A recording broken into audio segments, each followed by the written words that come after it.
skoliosis. Apa itu? Skoliosis itu kondisi di mana tulang belakangnya ini bengkok, tidak lurus. Aduh. Ini. Oke, nggak apa-apa, aku adjustment ya. Yes.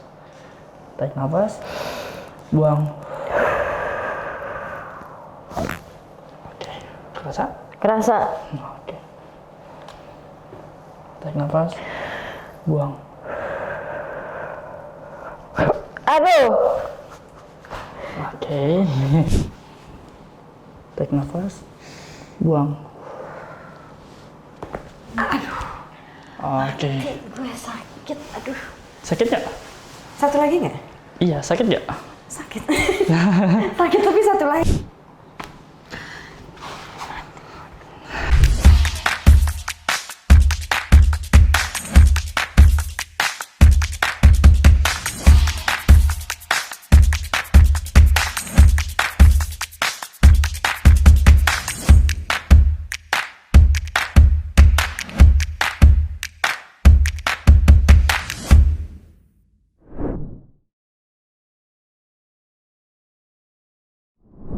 Halo teman-teman Rob to Rob Channel, Sari Widuri balik lagi. Dan sekarang seperti biasa ada tamu, ada temen yang datang di studio ini.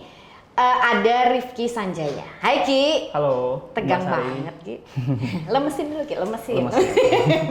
Siapakah Kiki ini gitu ya? Kiki ini tuh kita sebutnya outdoor fisioterapis. Iya. Bener ya? Iya. Nah sekarang ini sebagai fisioterapis di Visio Outdoor. Iya.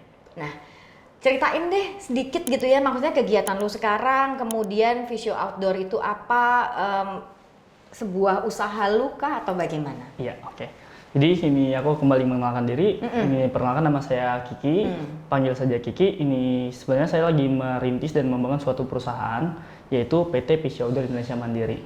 Nah, ini saya selaku direktur utama di PT ini, yang mana program kerja ini berfokus pada ini pemeliharaan, pelayanan, dan penanganan cedera olahraga. Yang kita fokuskan pada olahraga outdoor. Nah, secara garis besar program kerja kita itu ada 4 sebetulnya. Pelayanan, pendampingan, pelatihan, dan travel. Ya. Nah, untuk saat ini kita lagi mengembangkan suatu pelayanan yang dimana kita membuat pusat rehabilitasi, yaitu Visio Outdoor Rehabilitasi Center. Itu ada di Galaxy, yaitu sebuah klinik fisioterapi yang berfokus bagaimana kita menangani dan mengatasi semua cedera dan gangguan gerak dan fungsi tubuh lainnya. Kayak gitu. Yang kedua, kita juga berfokus pada pendampingan event-event, pendampingan tempat wisata yang membutuhkan tim medis. Seperti itu. Jadi, ini saat ini kita fokus pelayanan dan pendampingan. Oke, pelayanan, pendampingan, pelatihan dan travel. Jadi memang kalau misalnya ada satu grup travel, kemudian perlu satu tim medis, itu biasanya dari outdoor fisioterapi inilah yang kemudian memberikan satu tim kecil, gitu kan. Nah, menarik sih. Ini profesi yang dibilang jarang sebenarnya ya gitu ya. Di Indonesia, mungkin kalau misalnya bukan di Indonesia, hal ini udah cukup populer karena memang bahkan personal ada yang memang didampingi ya untuk sebuah cedera atau memang ada sesuatu kesalahan dalam, bukan kesalahan, ketidakbetulan gitu ya, ketidaksempurnaan dalam bentuk gitu kan ya. Tapi sebelum masuk ke sana, gue mau nanya nih, ini memang cita-cita lu atau memang kepingin seneng melakukan sesuatu dengan tubuh gitu ya? Apa sih yang menjadikan lo sekarang tuh seorang fisioterapis? Jadi sebenarnya gini, dulu waktu zaman sekolah, cita-cita aku tuh pengen jadi polisi awalnya. Nah, ternyata setelah baru lulus usia kurang untuk ini proses administrasi. Akhirnya ini keluarga menyarankan untuk ya udah ambil ini jurusan fisioterapi. Nah, kebetulan ini ibu dosen di ini salah satu universitas di Jakarta. Nah, ini dan setelah itu ini saya lanjutkan dengan bagaimana saya berkembang nih. Oh, kebetulan dari zaman sekolah kita ini bekerja dan ini berkegiatan lebih banyak di olahraga outdoor. Dimana kita ini ketika ada tempat wisata butuh pendampingan kita isi, terus juga ada kebencanaan kita turun bantu sebagai tim medis di sini. Nah, setelah lulus ini aku kenal sama satu teman dokter, dan dia juga sekaligus ini salah satu pembinaku saat waktu masih di bangku kuliah. Kita berusaha untuk mengembangkan bagaimana medis ini bisa berkembang dalam dunia outdoor. Karena kalau kita bicara fisioterapi seperti halnya kayak ini di dalam klub sepak bola, klub ini badminton, basket, itu semua udah ada. Sementara untuk dalam dunia seperti pendakian, arung jeram, terus juga panjat tebing, aku lihat ini kok ini teman-teman belum mendapatkan suatu hal yang sama nih dengan olahraga lainnya. Nah dari sini aku berinovasi bagaimana teman-teman dalam berkegiatan outdoor ini kita berikan edukasi mulai dari bagaimana pencegahan cedera, terus juga kita bantu bagaimana ketika terjadi cedera sebagai pertolongan pertama, nggak hanya untuk kecelakaan, tetapi juga untuk penanganan cedera. Dan terakhir kita juga ini memberikan pendampingan terkait dengan bagaimana rehabilitasi sekaligus pemulihan pasca dia mengalami cedera sampai dia bisa beraktivitas ini kembali normal. Gitu. Iya, karena kalau misalnya kita lihat teman-teman yang dari dulu udah berkegiatan ya outdoor, baik itu di gunung, tebing, kemudian di sungai, di laut gitu kan. Ada yang kemudian dirasakannya ketika sudah 10 tahun kemudian, 20 tahun kemudian. Kenapa ya kaki gue sakit, ini segala macam. Apa mungkin bisa dibilang ini sesuatu yang memang kurang dipahami atau memang kemudian dasarnya cuek aja ya, jadi abai gitu? Iya, nah itulah yang membuat salah satu ini penyakit, kalau kita bicara penyakit degeneratif ya, penyakit yang terjadi dengan skala jangka panjang, yang dimana ini misalkan contoh nih kita berbicara untuk olahraga outdoor seperti ini pendakian. Nah dimana ketika masa muda dia sering naik gunung. Dia mengalami kondisi di mana nyeri punggung bawah, terus juga ada cedera pada lutut, pada engkel. Nah, ada kecenderungan di mana teman-teman outdoor ini cenderung lebih ke arah abai. Abai di sini artinya, ya udahlah engkel saya sakit, ya udahlah punggung bawah sakit, wajar habis naik gunung. Tanpa dia sadari bahwa ternyata ada kerobekan otot di sana. Ternyata ada ini ketidakstabilan ini ligamen penghubung tulang dan lain sebagainya sehingga dibiarkan. Nah, hal itu memang terlihat dia masih bisa beraktivitas normal. Karena ini tuntutan dari suatu komunitas, tuntutan dari suatu kemauan diri untuk tetap beraktivitas. Tapi tanpa dia sadar lama-kelamaan suatu yang cedera ini kan kita lupa nih bahwa dia belum pulih 100% dan dia harus dipakai untuk beraktivitas selanjutnya. Nah, di mana itu terus terjadi yang mana ketika ada masa di mana ototnya ini mulai menurun, kekuatan otot ini mulai redup. Artinya ini akan cedera yang udah lama terjadi itu akan mulai terasa muncul lagi. Makanya ketika penggiat-penggiat outdoor biasanya udah di usia di atas 40, di atas 50 baru mulai kerasa nih, ternyata di lutut ada osteoartritis. Ternyata di punggung bawah ada saraf kejepit atau bisa disebut dengan HNP.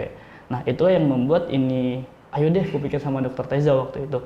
Dok, kita kayaknya harus berinovasi, kita gabungan bagaimana kita dari latar belakang medis bisa berperan lebih besar lagi terhadap penggiat dan olahraga-olahraga di outdoor kayak gitu. Ya, karena mungkin nggak sih cedera-cedera atau impact ya, kita bisa bilang impact dampak yang kemudian 10 tahun, 15 tahun kemudian itu baru terasa karena kebiasaan. Kayak misalnya gini, naik gunung. Naik gunung itu kan ada yang orang lebih seneng atau lebih tidak bermasalah ketika naik. Tapi ada juga orang yang gue kalau naik gue nyerah lah, pelan-pelan aja lah. Cuman kalau misalnya turun adalah yang lari gitu atau misalnya lebih enak gitu ya. Nah, hal-hal kebiasaan seperti itu membentuk nggak sih yang tadi lu bilang gitu ya, ada ligamen, ada tendon, ada otot gitu ya. Betul. Syaraf juga berarti ya. Yang kemudian terbentuk menjadi sesuatu yang sesungguhnya harus dibenerin, tapi enggak gitu. Betul. Nah, memang pada kegiatan-kegiatan outdoor ini kan sebenarnya lebih banyak itu kita menggunakan beban ya. Beban kita bicara dunia pendakian saat ini. Kita kan menggunakan ransel yang bebannya kurang bisa dibilang kurang ke arah dia cukup berat. Artinya kurang menunjang bahwa tubuh kita apakah sudah siap nih untuk mengangkat beban yang sedemikian rupa. Yang kedua kita balik ke arah postur dulu. Nah, secara postur dia akan membentuk bagaimana tubuh ini kan akan mengkompensasi beban yang kita selama ini pakai. Yang kedua ada yang namanya istilah cedera overuse. Cedera overuse itu terjadi ketika penggunaan berlebihan kepada suatu jaringan, yang mana ketika cedera ini terjadi dia akan otot atau tendon dan ligamen itu akan menjadi suatu peradangan, di mana itulah yang menyebabkan suatu cedera. Artinya kan kita nggak hanya berbicara apakah bebannya berat apa enggak, apakah posisinya benar apa enggak, tapi di sisi lain akan ada kecenderungan di mana satu sisi akan lebih dominan. Seperti halnya sekarang kan kita bicara naik gunung nih, gunung, kita pakai beban nih, tapi sementara kita tanpa menyadari bahwa kita akan condong mengikuti bagaimana trek. apalagi di jalur ini yang cukup ini curam dan sebagainya. Nah, itu akan ada kompensasi tubuh di mana dia ada sisi dominan yang kerja. Nah, ini sisi dominan itu yang membuat lama-kelamaan ada otot yang menjadi nggak balance, nggak stabil. Ada otot yang terlalu banyak kerja, ada otot yang ini sedikit kerja, tapi setelah kita melakukan aktivitas itu kita cenderung tidak melakukan recovery dengan baik. Oke, artinya ketika kita melakukan kegiatan, recovery menjadi salah satu kunci ya. Penting banget. Memang harus dikembalikan seperti sedia kala. Ya. Nah, sekarang balik lagi. Kegiatan lu sekarang di Physio Outdoor ini untuk pendampingan dan pelayanan ya. Nah, awal sekali biasanya gini, ketika awal sekali lu ada satu keluhan, gue misalnya datang ke lu gitu ya. Ki, gue ngerasa kaki gue dan punggung gue persendian, apa ini begini-begini. Itu lu akan melihat postur seseorang terlebih dahulu, atau memang kemudian lu assess di titik-titik tertentu saja? Jadi gini, kalau biasanya dalam suatu klinik ketika pasien datang, kita tetap ada yang namanya anamnesa. Anamnesa sisi di mana kita asesmen, kita tanya jawab, kita periksa. Nah, kalau untuk saat ini aku melayani suatu klinik di mana kita melakukan secara full body. Artinya ketika pasien ini mengeluhkan, ini Mas Kiki, ini lutut saya sakit. Kita memang secara spesifik akan memeriksa ini lutut secara keseluruhan. Apakah ada cedera otot di sana, apakah ada ligamen yang cedera di sana. Tapi di lain itu kita akan berusaha untuk full body screening. Artinya kan ada beberapa kondisi di mana si pasien ini sebenarnya dia ada masalah nih, misalkan di pundak atau di punggung. Tapi dia nggak menyadari bahwa, oh ternyata di punggung saya juga ada masalah.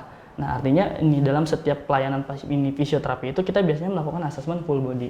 Mulai dari pemeriksaan fisik, koreksi posturnya, terus juga ini melihat lagi nih apakah ada kecenderungan di mana ini dia melakukan involuntary movement atau gerakan yang biasanya dia lakuin tanpa dia sadari kayak gitu. Oke. Kayaknya itu yang banyak terjadi ya. Kebiasaan yang kita tidak sadari kita kerjain gitu ya. Iya, betul. Kalau full body itu berarti kita melihat dulu posturnya seseorang. Kan kadang-kadang kan ketika kemudian kita periksa gitu atau ada keluhan gitu ya. Terus banyak gitu ya teman-teman gue juga atau banyak orang-orang, enggak gue emang dari lahir begini nih gitu kan ya. Mungkin nggak itu atau memang kan kadang-kadang ketika lahir kan mungkin juga ada sesuatu yang tidak balance gitu kan ya. Nah, ketika itu bawaan dari lahir gitu kan, bisa nggak sih kemudian dalam perjalanannya tuh dibenerin gitu loh? Sebetulnya sih kalau kita bicara kondisi ini cedera ataupun kondisi kelainan ya, ini memang dia dibagi dua, antara dia bawaan lahir ataupun memang karena kebiasaan jangka panjang. Dan sebetulnya dua-duanya itu ada kemungkinan persentase untuk ini bisa pulih, bisa ini sembuh. Dalam konteks di sini kita harus tahu dulu problematiknya apa. Sebagai contoh kita berbicara kondisi yang pada umumnya yang kebanyakan teman-teman outdoor juga alami, itu adalah skoliosis. Apa itu? Skoliosis ini adalah kondisi terjadi di mananya pembengokan tulang belakang. Dia bisa berbentuk C, bisa berbentuk S. Nah, ada beberapa orang. Nah, ada beberapa orang yang dia mendapatkan atau mengalami skoliosis ini dari dia sudah lahir sudah terbentuk seperti itu atau skoliosis secara struktural.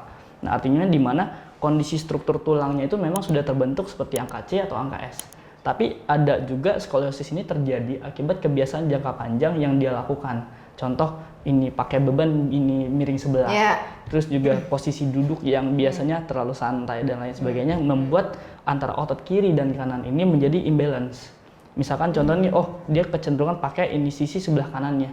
Jelas ini posisi tubuh sebelah kanan akan lebih kuat dibanding sebelah kiri. Itulah yang menstimulasi bagaimana tulang ini akan ikut nih ke sini, ke sisi sebelah kanan. Nah, itu yang ini kita bicara ini kondisi di mana orang ini bisa pulih atau enggak. Kita harus tahu dulu problematiknya, terlepas dari dia bawaan lahir apa enggak. Yang kita cari adalah problematik utamanya apa. Penyebab dia ini cedera ini apa. Jadi kita berfokus bagaimana kita mengejar untuk ke arah normal kayak gitu. Nah, betul.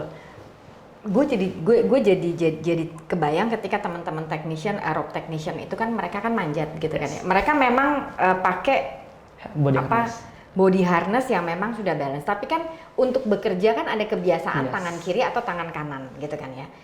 Itu adalah yang seperti tadi lo bilang bahwa kebiasaan-kebiasaan yang mungkin kita nggak sadarin ya. Mau ngambil apa yang ini jadinya lebih luas daripada yang sisi lain gitu kan. Nah, kemudian semuanya pasti berdampak. Betul. Nah, apa yang biasanya terjadi ketika bukan biasanya terjadi? Maksudnya bagaimana rope technician ini kemudian harus secara berkala mengecek ada nggak sih impact, karena kan jangan sampai ada impact itu berlebihan ya. Itu bagusnya berapa lama sekali sih gitu loh ketika orang-orang yang berkegiatan outdoor, bekerjaannya di situ ya untuk melakukan rutin itu. Sebetulnya sih akan lebih baik itu sebenarnya idealnya itu 1 bulan 1 kali. Atau ini jika akan lebih baik lagi 2 minggu 1 kali, karena gini, untuk proses ini jaringan itu terbentuk menjadi imbalance kan sebenarnya untuk butuh waktu yang jangka panjang. Tapi akankah alangkah baiknya di lain untuk kita mengecek dan ini maintenance ya, artinya kita pelihara kondisi fisik ini untuk tidak semakin buruk. Ini alangkah baiknya kita juga berikan edukasi terkait dengan ini ergonomi industri juga untuk bisa masuk di sana, bagaimana cara biomekanik tubuh untuk bergerak. Itu sih untuk ini fokus kita akan lebih ke arah pencegahan sebetulnya. Nah, kita beri edukasi kepada teman-teman untuk bagaimana ini posisi tubuh yang ideal untuk melakukan aktivitas pekerjaannya, dan ini 1 bulan sekali udah waktu yang cukup ideal untuk dia lakukan ini full body screening terhadap apakah ada imbalance otot di tubuhnya, apakah ada ini kelainan di tubuhnya akibat impact dari pekerjaan yang dia lakukan selama ini, kayak gitu. Berarti ada yang rutin. Ada yang rutin. Tadi ada impact, kemudian di fisioterapi ada yang rutin. Nah, pertanyaan gue sekarang adalah kalau kita belum untuk mencegah nih, gitu kan ya, untuk mencegah karena kita tahu ini kegiatannya adalah tebing, sehingga yang otot yang dipakai adalah otot ini bahu, gitu kan ya. Nah, kemudian ada nggak program untuk sebelum berkegiatan? Ada juga. Ada. Nah, karena ini kalau kebetulan kan aku juga saat ini kan aktif di Federasi Jarung Jeram, di mana kita juga mempersiapkan atlet untuk kejuaraan. Di mana sebelum ini kita memulai program, aslinya aku juga harus menganalisa ini pola gerak. Pola gerak ketika untuk dunia arung jeram, otot apa nih yang akan dominan dipakai? Resiko cedera apa yang akan mereka alami? Nah, termasuk juga mungkin dalam dunia ketinggian pun sama. Kita butuh ini full body screening dulu, kita butuh hazard analysis dulu, analisa bahaya ketika orang ini melakukan pekerjaan di ketinggian dalam waktu jangka panjang. Dan kita juga harus tahu bahwa dia menggunakan dominan otot mana. Contoh, ketika dia naik dia pakai otot ini shoulder. Dia ini dominan pakai otot ini tungkai atas. Ketika untuk dia menginjak ke atas. Nah, otot-otot ini akan lebih spesifik. Kita harus buatkan program di mana otot ini semakin kuat, stabilisasinya meningkat sehingga resiko cedera, resiko kecelakaan bisa turun. Karena ini sejatinya ini kecelakaan akan ini tidak ada ketika semuanya sudah disiapkan. Ketika sudah disiapkan, ototnya bagus sehingga peralatannya menunjang, badannya juga ready gitu ya. Jadi memang impact itu dampak-dampak yang tidak diharapkan bisa di-reduce. Nah, jadi gini, kayak gue punya masalah di ankle. Ngerasanya sih di ankle ya, nggak tahu. Cuman waktu itu pernah dicek juga ke dokter gitu ya, katanya foot drop atau drop foot lah ya gitu ya. Nah, sebenarnya yang gue pengen tahu secara terapi kan, terus kemudian kan gue di terapi juga tuh. Iya, betul. Itu tuh apa aja sih? Ada tendon, ada ligamen, ada otot, ada syaraf. Nah, apakah ini semuanya gimana gitu loh hubungan mereka? Apakah baik-baik saja gitu? Nah, jadi sebenarnya aku bakal ini membahas dulu tentang ini ada yang istilahnya jaringan lunak. Jaringan lunak ini bermacam-macam, mulai dari otot, terus tendon. Tendon itu adalah ujung otot ya. Terus juga ada ligamen sebagai penghubung tulang. Terus ada juga yang namanya lemak, kulit dan lain sebagainya. Nah, biasanya pada kondisi cedera itu ini ada yang disebut dengan ini sprain, ada yang disebut dengan ini strain. Nah, ketika kita cedera strain, itu biasanya otot atau tendonnya yang mengalami peregangan. Tetapi ada juga kondisi di mana ini sprain. Sprain itu di mana kita ini ligamen ya, yang bermasalah. Yang tadi aku bilang, ligamen ini dia berfungsi untuk menghubungkan antara kedua tulang. Nah, di mana kita melakukan gerakan tertentu yang menyebabkan ligamen ini teregang. Di semua ini area berpotensi untuk mengalami ini sprain ligamen. Biasanya memang lebih banyak kondisi sprain ligamen ini terjadi pada area ankle, terutama pada gerakan-gerakan mengarah ke ini inversi ya, ke arah dalam. Makanya lebih banyak gitu ya. Jadi dia klek gitu. Nah, itu seperti itu. Dan kondisi-kondisi ini biasanya ketika otot, ligamen, ini tendon, terus juga ada jaringan lainnya yang mengalami cedera, itu biasanya kita tentukan dulu problematiknya apa. Biasanya ada rasa nyeri, yang kedua ada keterbatasan luas gerak, yang ketiga ada kelemahan, ada sisi imbalance otot. Nah, kita harus analisa dulu dari semua kondisi itu dia mengalami cedera apa, ini pemeriksaan ini spesifiknya apa, lalu kita dapatkan ini problematiknya ada di mana, keterbatasannya apa, barulah kita menentukan oh ternyata dia terdiagnosa kondisi tertentu. Oke, jadi ketika seorang cedera bukan berarti misalnya cedera di satu titik, ankle misalnya ya, berarti itu semua tadi terdampak. Belum tentu, belum tentu ya. Iya. Tapi ini belum tentu semua terdampak, tapi ada kemungkinan semuanya akan ini terasa. Artinya gini, nggak semua kondisi ini berfokus pada ligamen, nggak semua kondisi pada ini tendon. Tapi ketika ligamen bermasalah, ada indikasi di mana ini ototnya pun akan ikut. Dia bisa saling berkesinambungan ya. Nah, ini sebagai contoh ketika kita cedera yang di ankle yang seperti tadi Kak Sari bilang, oh kita ini sprain ankle. Secara umum sprain ankle ini terjadi pada ketika ligamen kita teregang. Artinya ketika ligamen teregang dia menyebabkan ini adanya nyeri. Nah, sementara ini untuk tingkat keparahannya apakah dia ada di derajat 1, 2, 3, misalkan dia hanya teregang atau sobek atau bahkan sampai putus. Nah, ini permasalahan kan ada fokusnya ada di ligamen. Tapi ketika ligamen ini bermasalah, ini jaringan di sekitarnya akan mencoba untuk kompensasi. Artinya ototnya pun akan terasa nyeri, apakah ada sisi dominan otot dan lain sebagainya. Secara otomatis badan kita ketika di satu itu juga ada bermasalah, semuanya jadi kayak mensupport lah ya. Sehingga bekerjanya lebih keras. Nah, sehingga kita yang ngerasanya biasa aja kemudian cenut-cenut terus bengkak. Gitu. Nah, dan ini yang kita harus perhatikan bahwa sebenarnya bengkak atau inflamasi itu sebetulnya baik. Karena dia baik di bagaimana ketika satu titik jaringan ini lagi bermasalah, jaringan lain mencoba untuk mengkompensasi. Sehingga terjadilah bengkak. Nah, jadi ada respon. Ada respon jaringan ketika terjadi ada yang ini inflamasi, sedang inflamasi dia mengalami bengkak, di mana ini jaringan yang ini bengkak kan butuh waktu untuk recovery. Nah, ini dan waktu itu dimanfaatkan ketika bengkak untuk lebih memaksimalkan ini jaringan itu untuk sembuh. Gitu. Itulah yang namanya support system. Support system. Ya, ketika orang dicuekin satu, teman-temannya tuh mendukung. Bagaimana kita belajarlah dari cedera-cedera tendon dan teman-temannya ini. Oke. Nah, ini menarik nih. Tubuh kita kan banyak sekali persendian. Dari jari semuanya gitu kan ya. Artinya kemungkinan untuk cedera banyak banget di persendian. Tapi mungkin juga nggak sih cedera atau impact jangka panjang yang bukan di persendian gitu loh?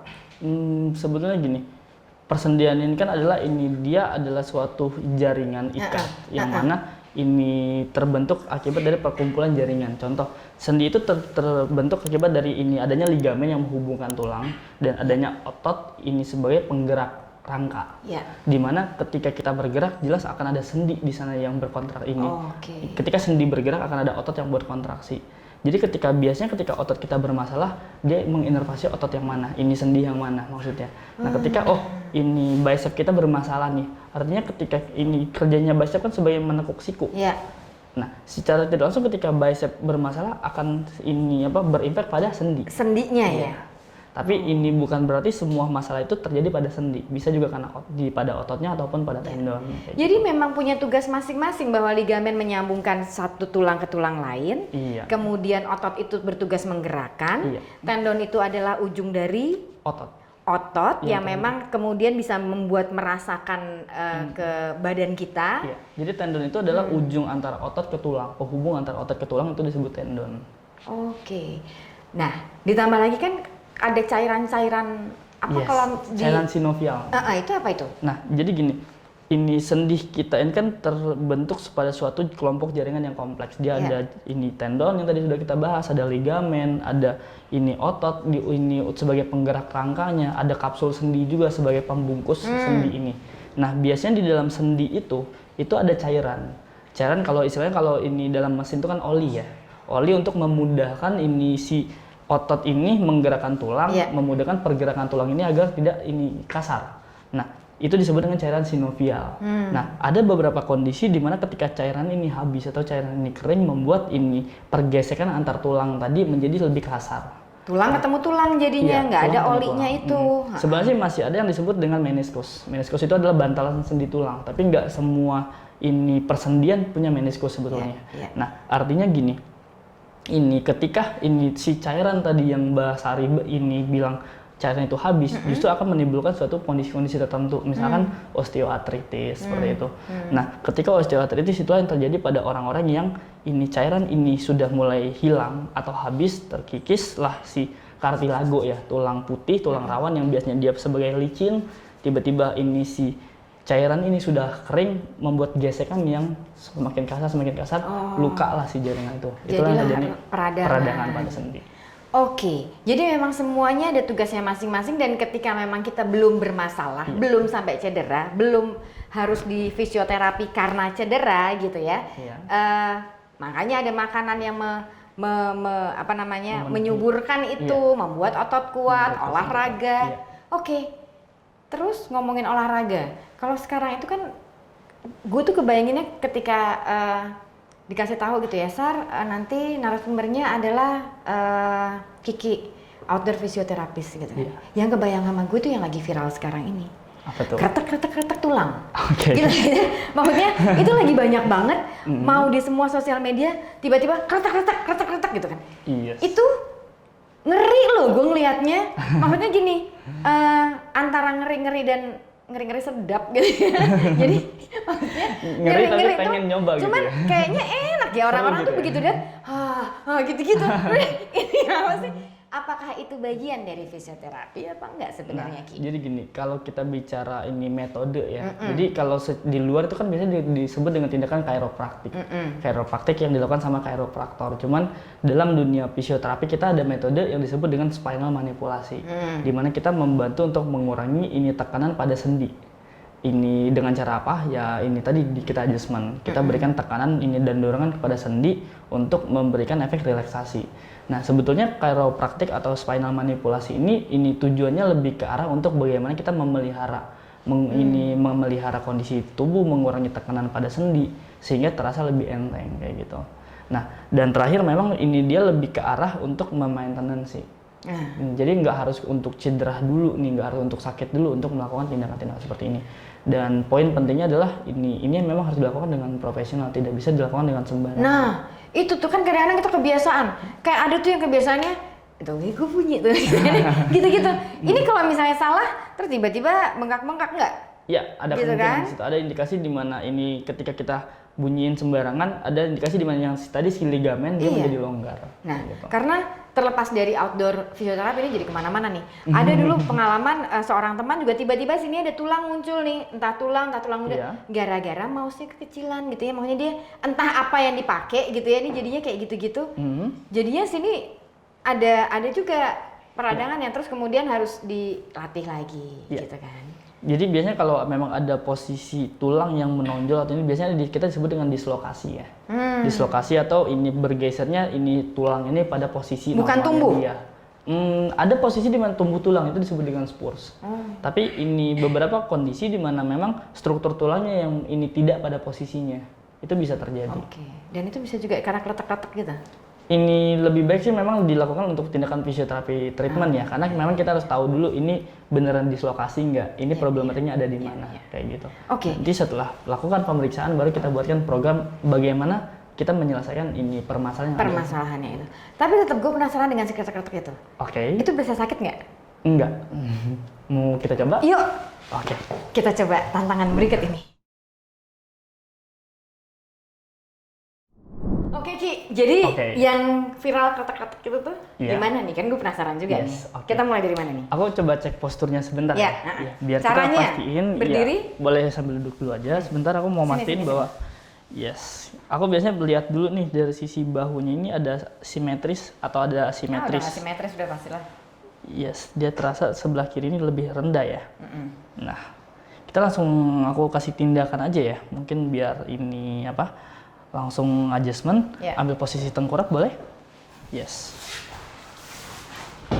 Kita posisi tengkurap, sip. Relax, tangannya dulu di samping sini. Koreksi postur dulu.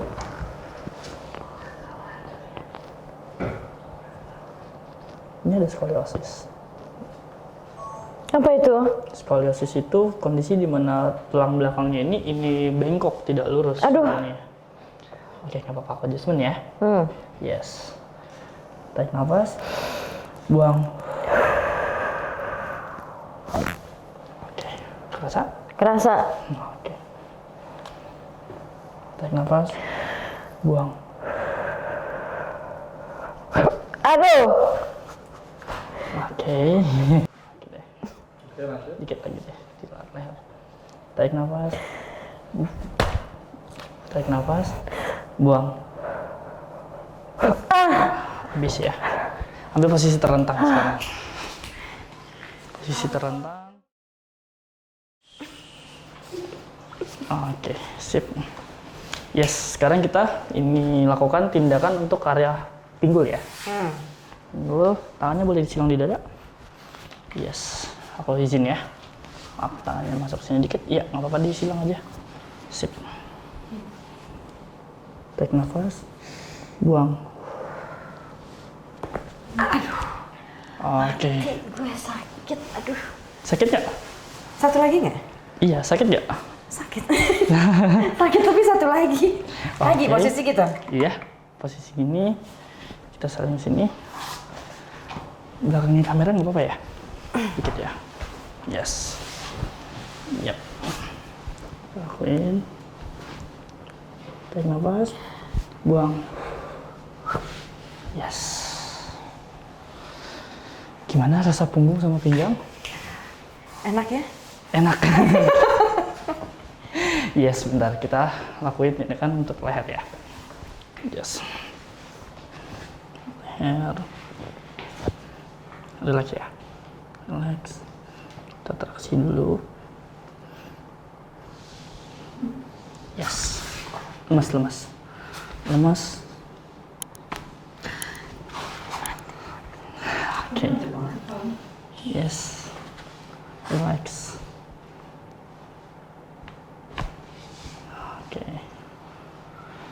Yes, gimana rasanya? Boleh duduk? Coba gue pegang kepala gue, jangan-jangan nafas.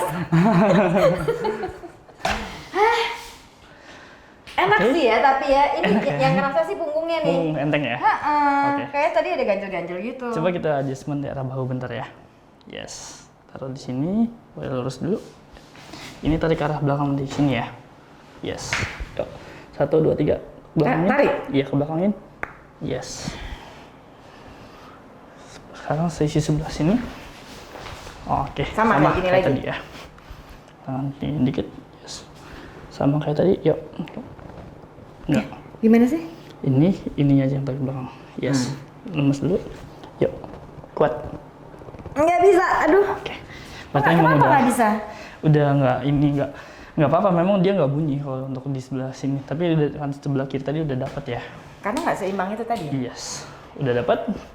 Gimana? Dari pinggang, punggung, leher Pinggangnya sampai enak ke sih. sini. Karena Enak kayaknya ada yang nggak tahu ya, sebelumnya tuh kayak ada entah ganjel-ganjel apa kayak tumpukan nggak rapih gitu loh. Iya. Jadi begitu dikerek gitu kayaknya jadi langsung rapih gitu lah. Rasanya kayak tulang-tulang gue enak gitu. Tapi enteng ya? Uh-uh. Oke deh. Udah. Udah. Oh, kirain lagi. Ya udah kalau begitu nanti next kita ngobrol lagi, mungkin lebih teknis lagi atau mungkin kita lebih spesifik lagi Oke. gitu ya. Tapi by the way, thank you. Kiki sudah hadir di Rob to Rob channel ya. Kita ketemu Oke. lagi besok. Oke, thank you. Oke.